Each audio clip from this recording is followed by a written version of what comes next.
Le premier à avoir dénié au Kabyle le droit d'existence, c'était Ben Bella. Nous étions désespérément seuls. Et c'est à ce moment-là que l'histoire a basculé. L'Algérie a décidé de nous traiter de terroristes. C'est quoi l'opération Zéro Kabyle? C'est la dékabilisation de l'ensemble des institutions de l'État et surtout les institutions militaires. Nous nous sommes retrouvés face à l'armée algérienne qui a tiré sur nos enfants. Nous avons décidé de prendre notre destin en main et de ne plus nous reconnaître dans une Algérie, à nous dénier le droit à l'existence, à notre langue, à notre culture.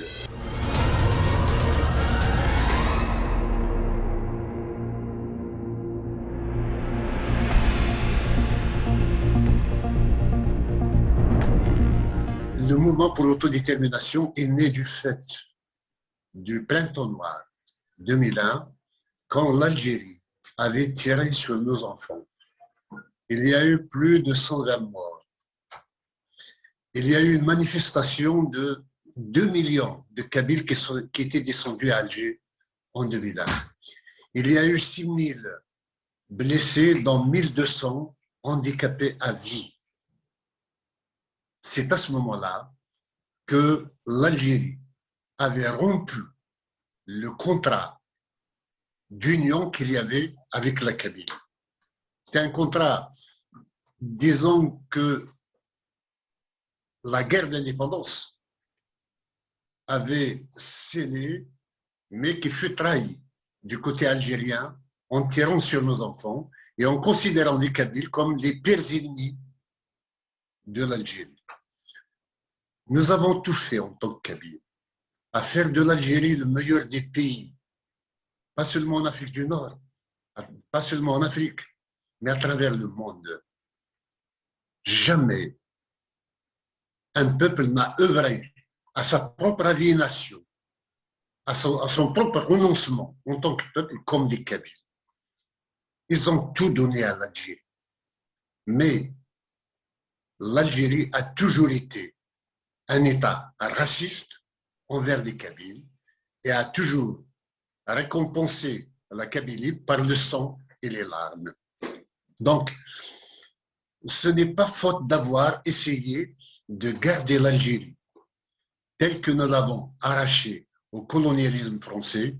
Malheureusement, le régime militaire qui a confisqué cette indépendance a fait des Kabyles le bouc émissaire de toutes les crises que l'Algérie a traversées et l'instrument même de règlement des comptes entre clans au sommet de l'État.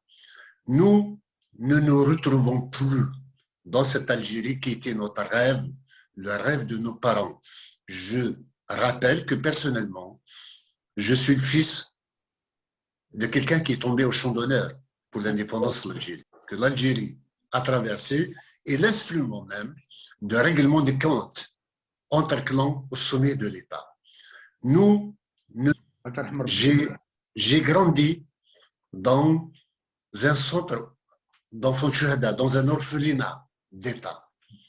Et j'ai fait toutes mes études en Algérie. Je ne suis pas un enfant de la colonisation ou de la France, comme ils disent. Je suis un produit, un pur produit de la Kabylie qui a essayé d'algérianiser vraiment l'Algérie, c'est-à-dire de lui donner une pluralité, une base suffisamment sociale, intelligente, solidaire pour évoluer et fraterniser avec l'ensemble des pays nord-africains avec lesquels nous nous sentons frères. Rien n'y fait. L'Algérie s'est toujours cabrée contre la Kabylie en interdisant sa langue, mais déjà en 1965, il y a eu un quiproquo. La Kabylie a vu que l'indépendance qu'il venait d'arracher de haute lutte en payant le prix le plus fort, il y a 3 Kabyles sur 4 morts pendant la guerre. Il y a 3 martyrs sur 4 qui étaient Kabyles pendant la guerre d'indépendance. Donc, et au final, on demande aux Kabyles de se retirer du pouvoir et de laisser l'armée des frontières qui était stationnée au Maroc et en Tunisie pour gérer le pays. La Kabylie s'était révoltée et il y a eu à ce moment-là union entre l'armée qui est venue de Tunisie et l'armée qui est venue du Maroc, mais qui se disait algérien, pour prendre le pouvoir. Et c'est l'armée qui a écrasé la Kabylie à ce moment-là, parce que Hussein Ahmed et la Kabylie n'avaient pas les moyens de remporter cette guerre. Après une guerre épuisante de 8 ans contre la France, elle n'a rien pu faire. Donc, juste pour vous dire que cette Algérie à laquelle nous avons tant donné s'est retrouvée ingrate. Et quand nous nous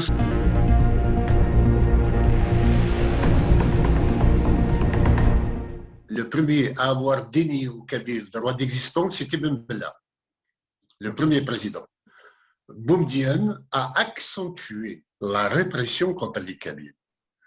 Il se trouve que dans les années 70, trouver un alphabet tifinagh dans la poche d'un enfant kabyle, il était passible de la mort sans même être jugé. Et ensuite, il y a eu la déflagration de 1980 qu'on appelle le printemps berbère, oui, ou le printemps amazigh. Nous étions quand même plus d'un millier à avoir été arrêtés en ce moment-là. Je faisais partie des détenus, j'ai été torturé en 1980 au commissariat central par le commissaire Smaïl. Ensuite, après Boumedienne, c'est Chadli qui est arrivé, donc Chadli a été un anti-kabyle à mort. Juste après le printemps berbère, il était venu à Tizi Ouzou pour inaugurer une nouvelle cité. Il a mis dans la pierre fondamentale, la pierre d'angle, il a mis un parchemin dans lequel il était dit que la Kabylie n'a pas raison et qu'elle doit absolument renoncer à ce qu'il est. Ensuite, c'est nous qui avions, avec nos coups de boutoir, réussi à démocratiser l'Algérie. Et une fois que nous avons démocratisé l'Algérie, nous nous sommes retrouvés des Kabyles, pas des Algériens. Il y a eu deux partis qui ont été créés et qui ont tout de suite été catalogués comme étant Kabyles, c'est le RCD et le FFS. Et ces deux partis, malgré la stature de Hussein Ahmed, une figure révolutionnaire de la guerre d'indépendance, Hussein Ahmed et son parti, le FFS, n'ont jamais dépassé le cadre de la Kabylie en termes de recrutement. Les Kabyles se sont retrouvés tout seuls. Il n'y a pas un peuple algérien, il y a des peuples d'Algérie. Et les Algériens ne se reconnaissent pas en tant que nation. Chacun se reconnaît dans son fief et son identité particulière régionale. Ceci a donc donné lieu pour imposer notre langue à un boycott scolaire en 94-95, toute l'année, qui a débouché enfin sur la création d'une institution culturelle, linguistique, qui s'appelle le Haut Commissariat à la majorité. Même dans la culture, on était au commissariat. Vous voyez, on n'est pas sorti de la répression. Et ensuite, le mouvement culturel berbère, au nom duquel nous nous battions à l'époque, a cédé la place, après l'assassinat de Batou Blounas, à un vide. Les partis politiques, FFS et RCD, ont été discrédités et le printemps noir arriva quand l'État algérien a tiré sur nos enfants.